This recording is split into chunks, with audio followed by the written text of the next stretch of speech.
On this episode of Cuestas Corner, my brother David and I talk about Josh Gordon being reinstated back into the NFL, Antonio Brown losing his helmet arbitration case and returning back to the football field, Dak Prescott turning down $30 million and the other problems in Big D, the Atlanta FC soccer coach talking about equal pay in soccer, a potential NFL strike looming in 2020, and DeMarcus Cousins and his terrible torn ACL. So without any further ado, it is intro time. One is the loneliest number that you'll ever do. Two can be as bad as one. It's the loneliest number since the number one. One is the loneliest number that you'll ever do. Two can be as bad as one. It's the loneliest number since the number one. What's going on, sports fans? Welcome to another edition of Cuestas Corner, which announcing right now that title may change. David, we may get a reprieve. It's most likely going to change. It is. There's probably going to change. It's funny because some people have said to me they like the title. I don't know why they like it. I don't know. Being nice. I think they are. I don't know. To me, it sounds too generic. Yeah, and what are we doing in a corner? Why are we backing people into a corner? It's really awkward. I had nothing to come up with, so that's what I came up with. Again, I'm Alex Cuesta. It's my brother David Cuesta. We're here to bring you our weekly sports show where we talk about what's going on with the week. We're recording a little early this time because I'm going to be busy on the weekend. I'm a jerk. But we're doing it a little early. We're going to get you out some great stuff. Got to make a quick announcement in regards to sports opinions and the umbrella. Obviously, fans that listen to the podcast know that this is the second show under the Sports Opinions umbrella. There's the original Sports Opinions podcast. There is Cuesta's Corner. And now coming under the umbrella is a person you've heard, Colton Gesser, good buddy of both mine and David's. Personal Foul podcast is now under the Sports Opinions umbrella. It's remaining autonomous, doing its thing, but it is now a part of this group. Go listen to his most recent one. He had Christian of Yes Network on there, and it was a really good show. Dave, we are growing. I know. It's exciting. And there's more new stuff to come, everybody. Hopefully it starts happening soon, but there's more new things to come, and I'm really excited about it.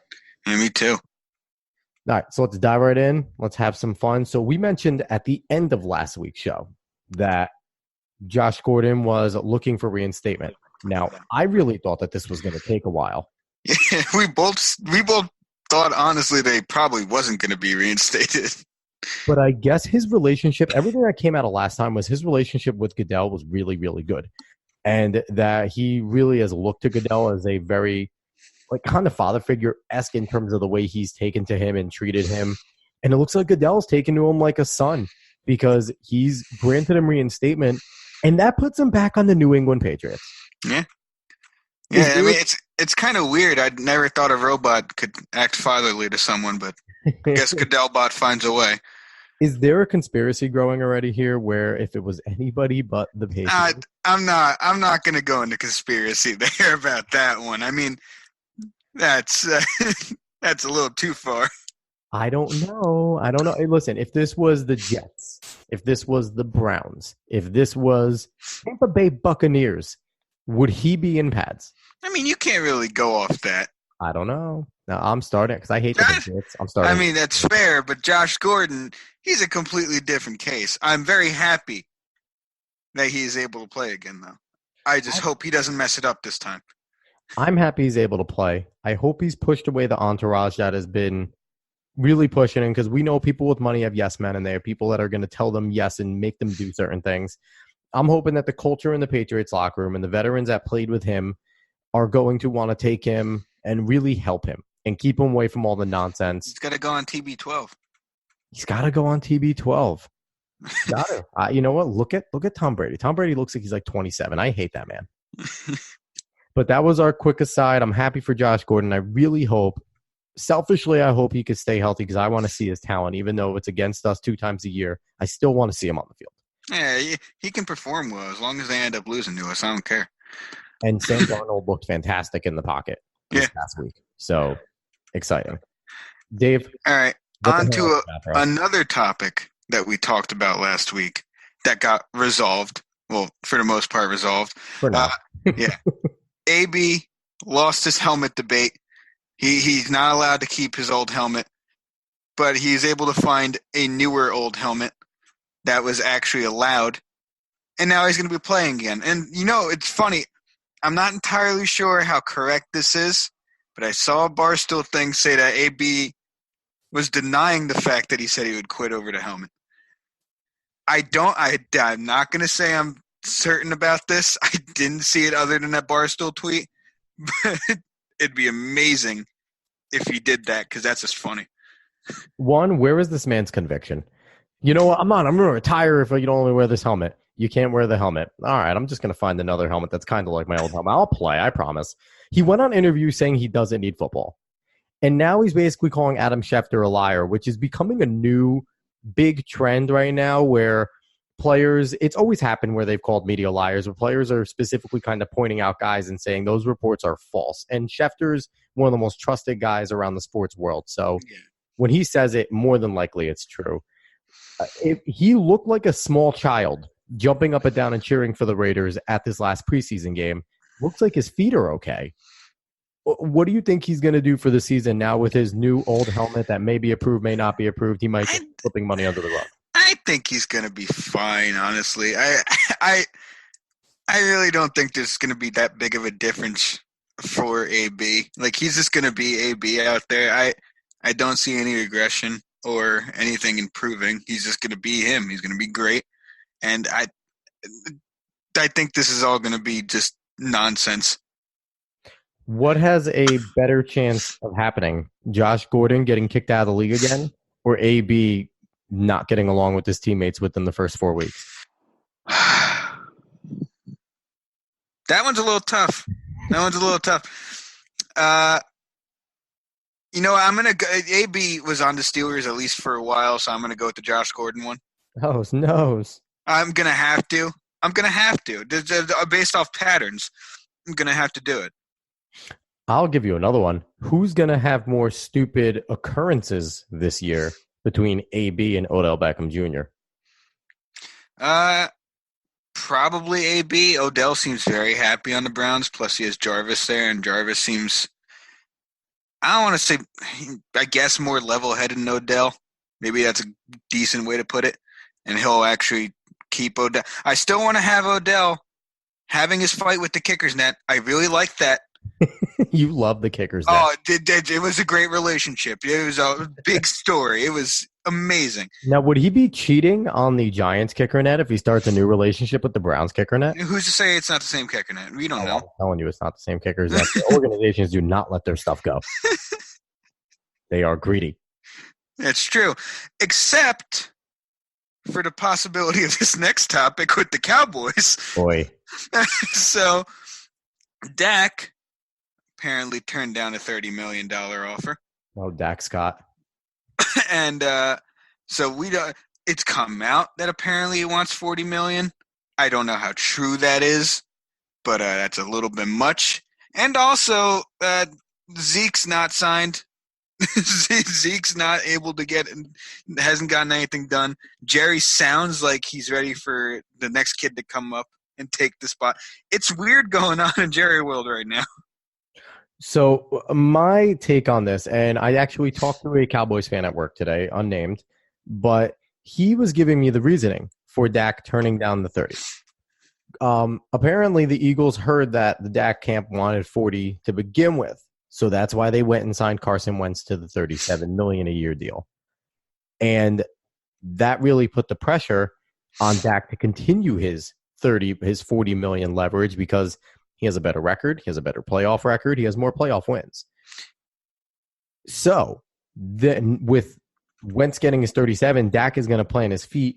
And the other thing is, you didn't mention Cooper wants a new contract. That's true. And Jerry said he's willing to offer all three of these players contracts within the top 5 of their position. And none of them seem willing to take it.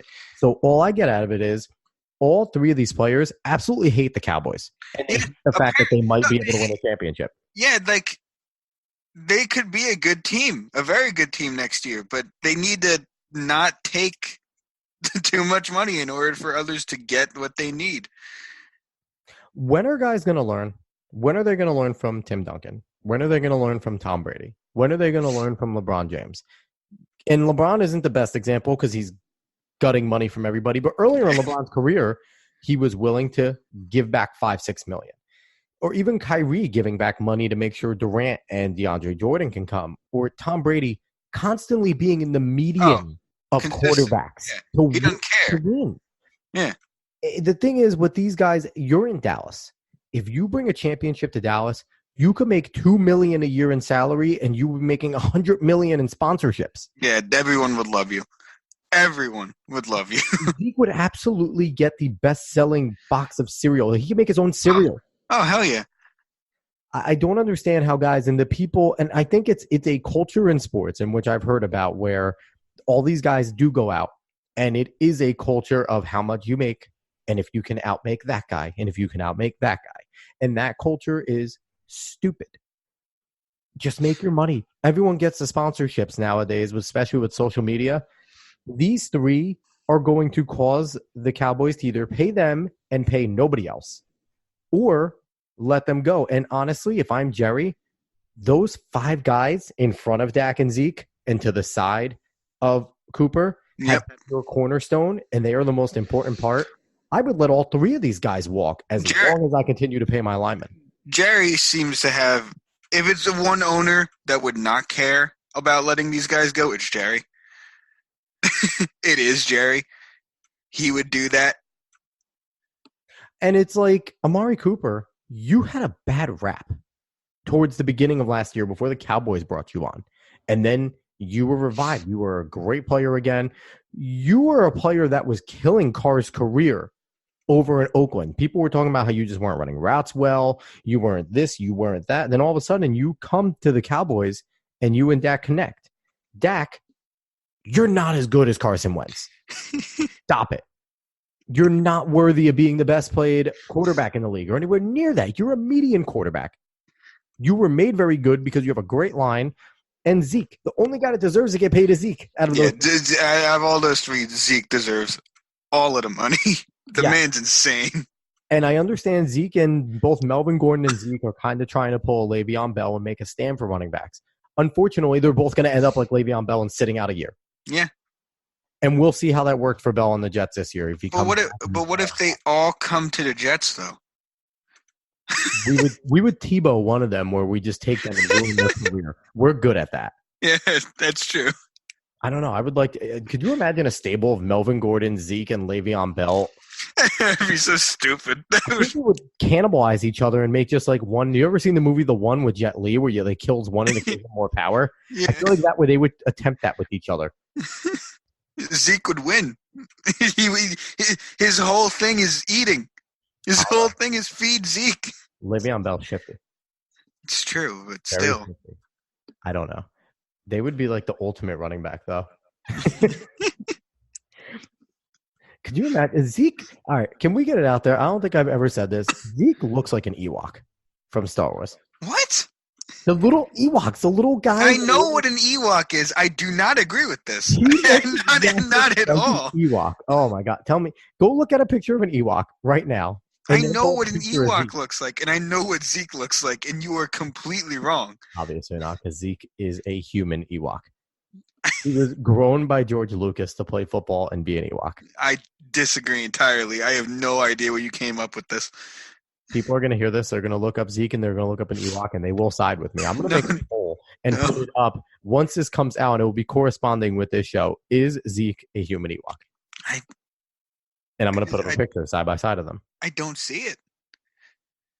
You don't like Ewoks? A lot of people don't like Ewoks. They're adorable little creatures. You do not knock Ewoks. They might be one of the... You know what? They aren't hated more than Jar Jar Binks in the Star Wars community, so that is a feat. Because Jar Jar Binks, I think, is the most hated character in TV and movies ever. He's also a hidden Sith Lord, so... Is the Sith Lord. And exactly. George Lucas to get the reins back and be like, you guys have been ruining all this. Bring Jar Jar back now. Now. All right. All right. I had to bring up some light topic because we're about to get serious, which I don't like getting serious on this damn thing, but we're going. Yeah. So it's kind of so the Atlanta FC coach for soccer. If people don't know what Atlanta FC is, Atlanta Football Club, Frank DeBoer, the other day was asked about pay equality between the men and the women because his nation, Netherlands, the Dutch, have came out and said that they are right away, immediately going to work on getting the men and women equal pay across the board, bonuses, everything, all of it.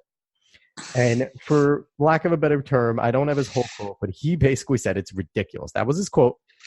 And general terms, paraphrasing, men bring in a significant amount more money than the women in terms of revenue and everything else. So it's a ridiculous thing that they will get equal pay for less work and less quality.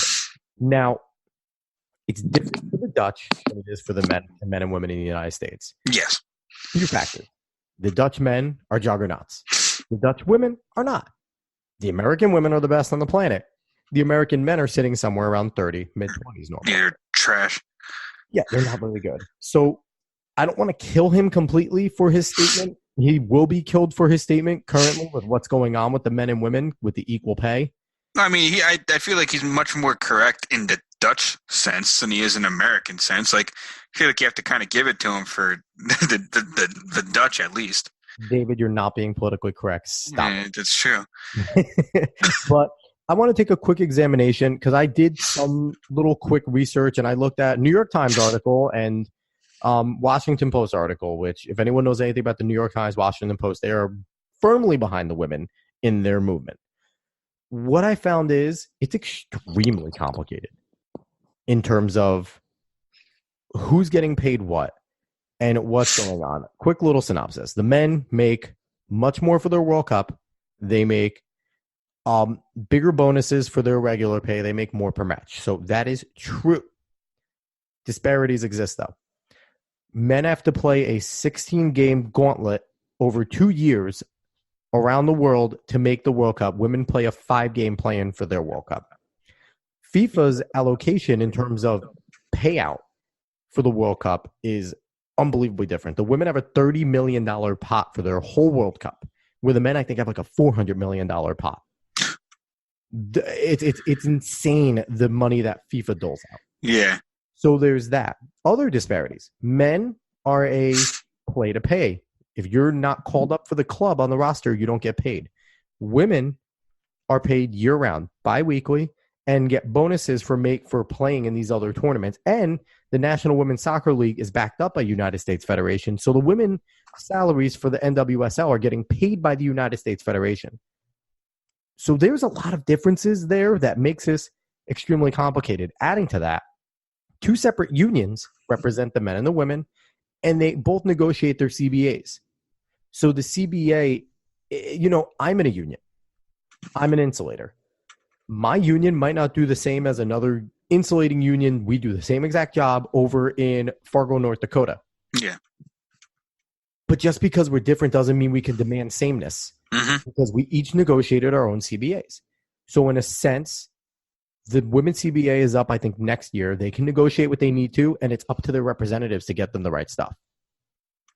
Dave, this is complicated. Yeah. So what I'm gathering from everything that you've said is that this is a much more nuanced issue than we make more or we win more.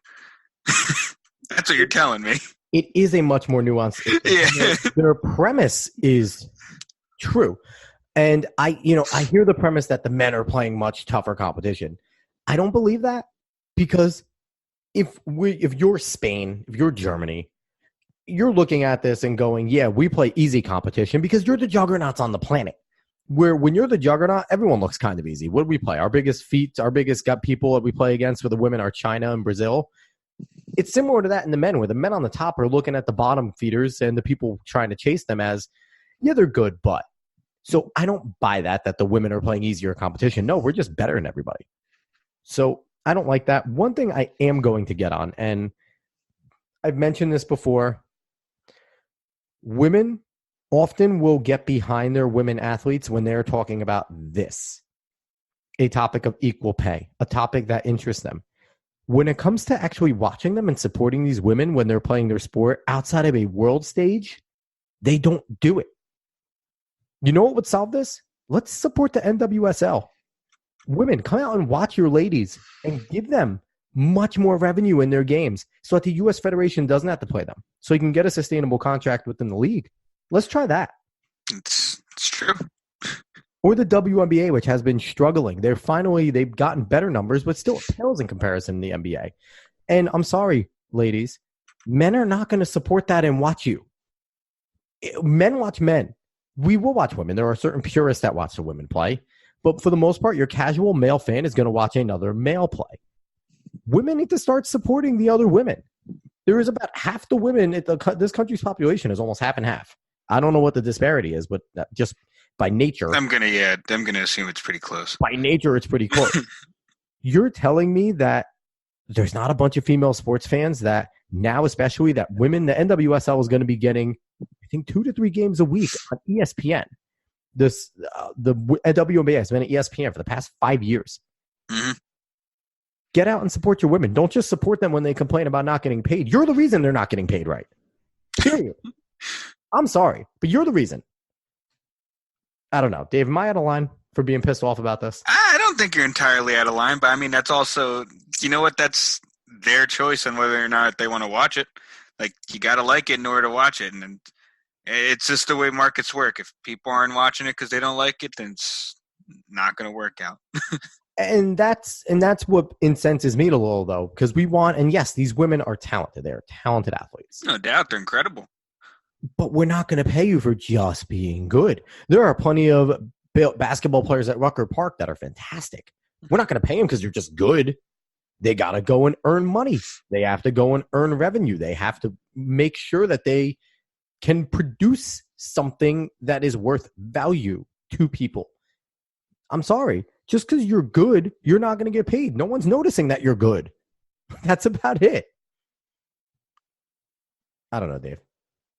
I'm annoyed by this. I can see that. I can see that very much so. Well, it just pisses me off when people throw logic away to just because they want something. Oh, yeah.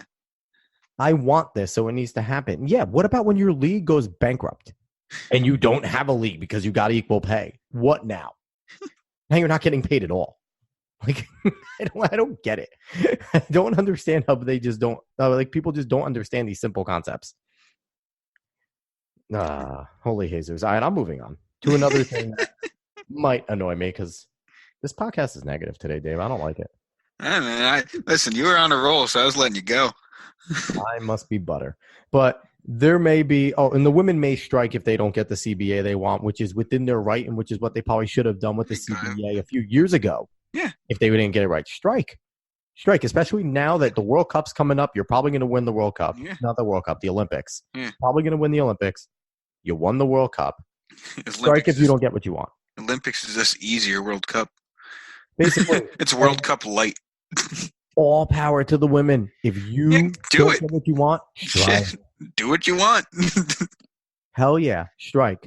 But you guys get paid year-round by this federation that you will strike again.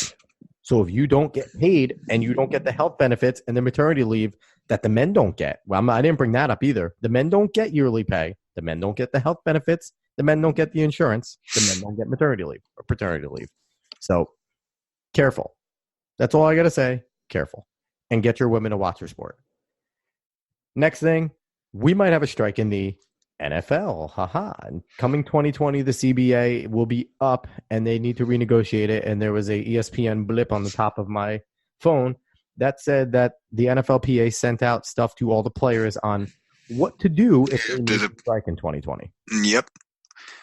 Now, I'm kind of interested because the movie with Keanu Reeves was awesome. So would we get a whole bunch of Keanu Reeves? I don't know. Can Keanu But Reeves I would love it.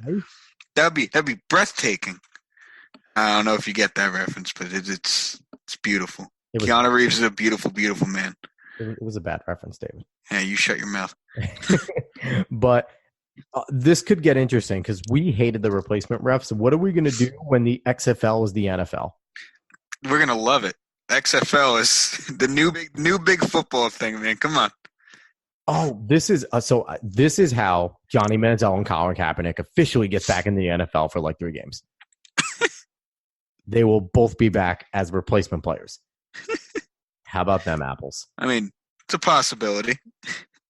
I see, but the thing is that I think the thing that hurts the most about this potential NFL strike is the fact that the Jets are finally seem to be getting good again, and the strike may happen when they're getting good. And this is ridiculous. Is that we can't just be hurt like this all the time.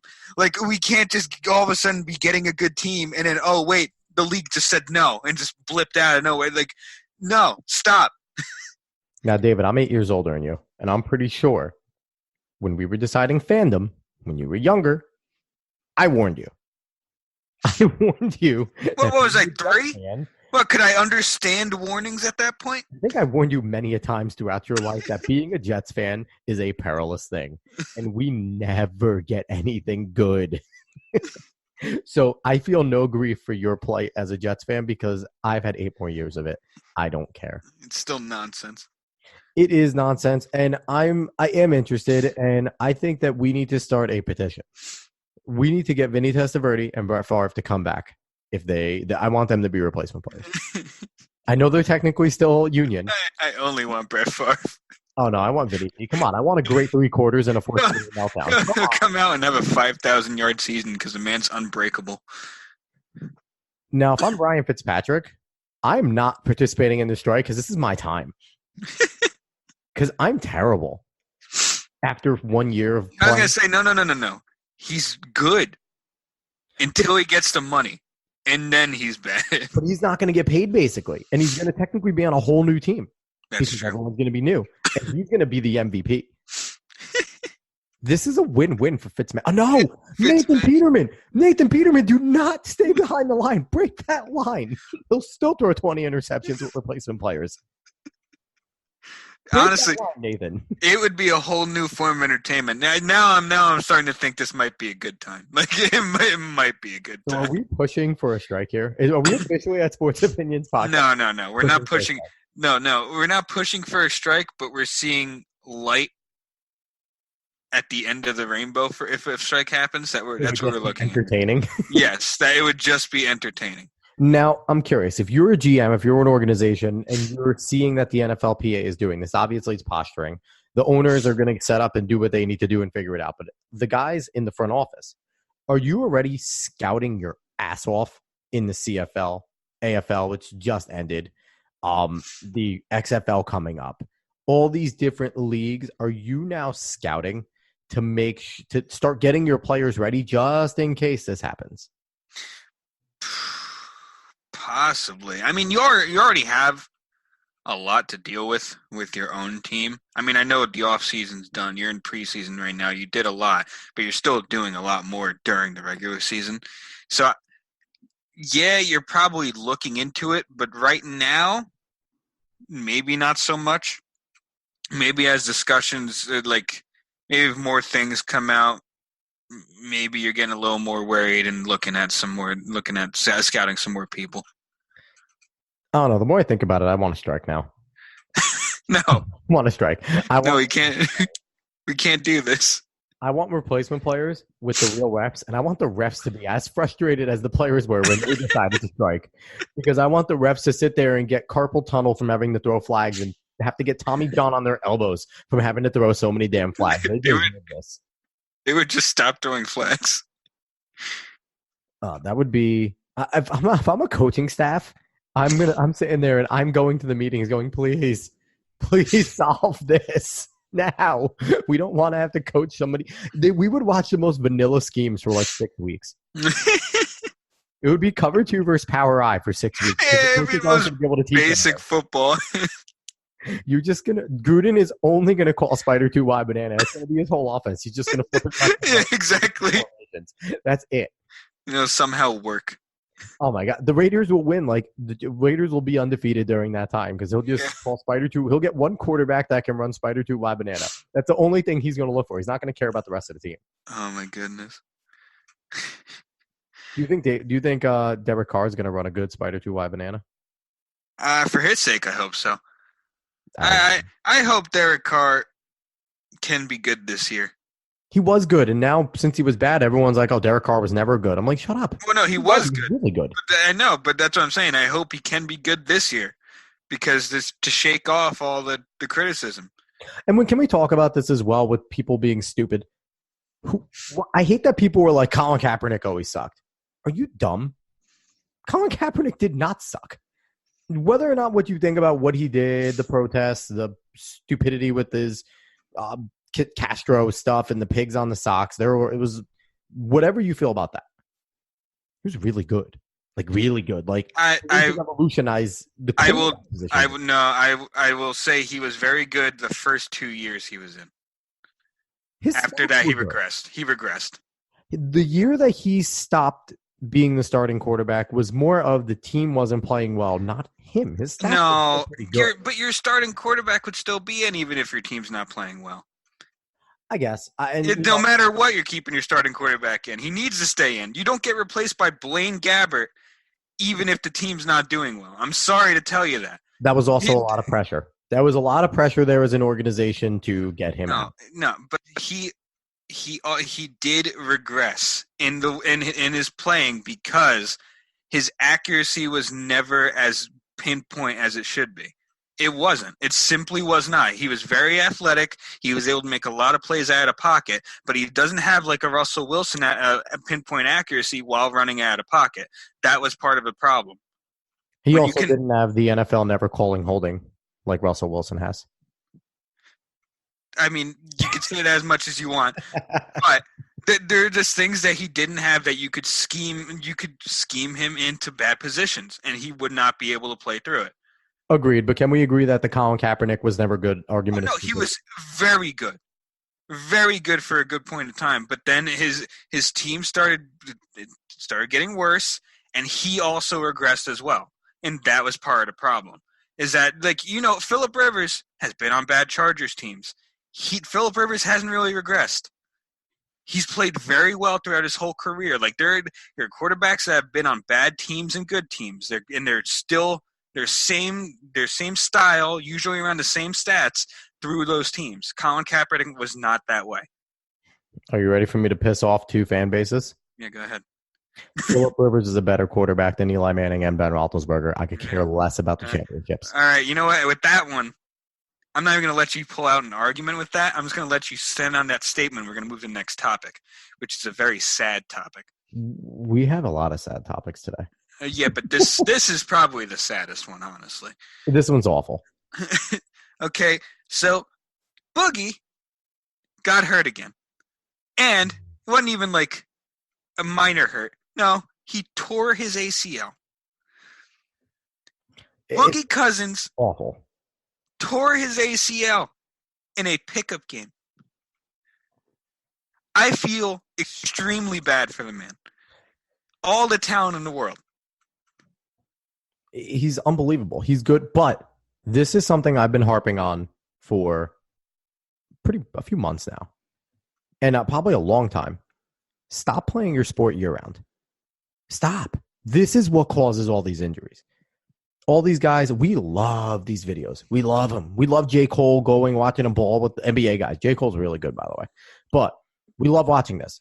And while it's entertaining, stop playing your sport year-round. This is why we see the catastrophic injuries. The body is not meant to do the same thing constantly. And especially at the level that these guys do it and the strain they put on their body.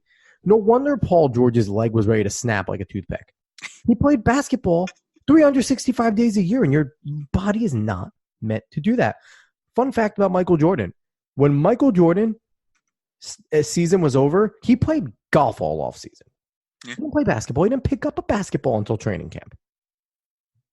That's the way to do it. Stop playing the sport year round. I don't really disagree with you, but I mean, most of the time you just don't expect this thing to happen in a pickup game. Well, no one expects any of these things to happen, period. And especially in a pickup game. And, but I don't know. If I'm Boogie Cousins, and especially with him, I feel like he feels like he has a lot to prove. Because he has I'm sorry, go ahead. Well, just because, and in any setting, he's definitely, when they play pickup games, they don't play with schmoes. They play with a lot of good players, talented players. So he still has to play hard in order to be successful in those games. I don't know. I feel bad for the guy. I really do, because this was he took a lesser deal than he wanted to get himself back in the league on a really good team with the Lakers. And this could be his career. It really could. It could be. I'm hoping he has some sort of D-Rose bounce back. I'm hoping he does because he, like I said, all the talent in the world in DeMarcus Cousins, and he deserves to be playing the sport that he loves and showing us how good he can be. Now, if you're the Lakers, I think they signed him for a year. Yes. You sign him for another year. You extend that proper thing. Sign him minimum. If I'm the Lakers, you don't really have a center. So I don't know if you're going to pick one up. You might as well do it. One, to be proper. He tore his ACL. You feel a little bad for the guy. And two, like I said, you don't have a center. And he is a superstar center if he comes back even 75% of what he was.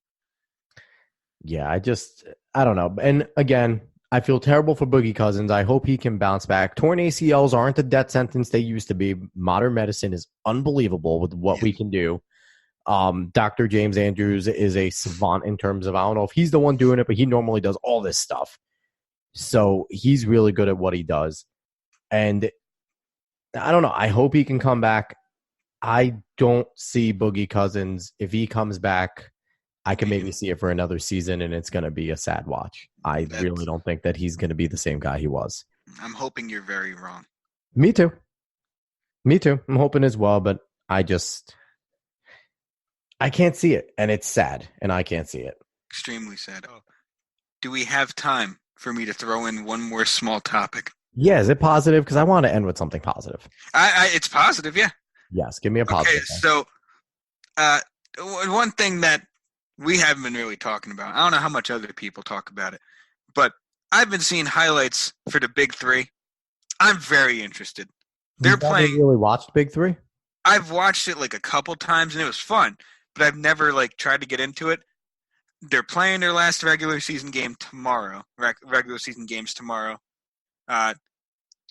There's 4 teams 4 and 3, and 16 5 teams 3 and 4. Hey, hold on 1 second. Spots left. Today's Friday is 16. Tomorrow's Friday is 17. So that's Friday is 17. Saturday to 17. You shut up. Saturday to 17. So yeah, but they're all playing for 2 playoff spots. That's awesome. Number one, and number two, I don't know, seeing all these older names, they're still playing well. Like Joe Johnson, I know people saw that Joe Johnson highlights from the Big Three. Oh, you're interested in Joe Jesus? Multiple 4-point buzzer beater. Oh, Joe Jesus, Reggie Evans. You have so many people on there. You have Nate Robinson, big baby Dave. There's so many fun names that are playing in the Big Three, and honestly, it's a good style.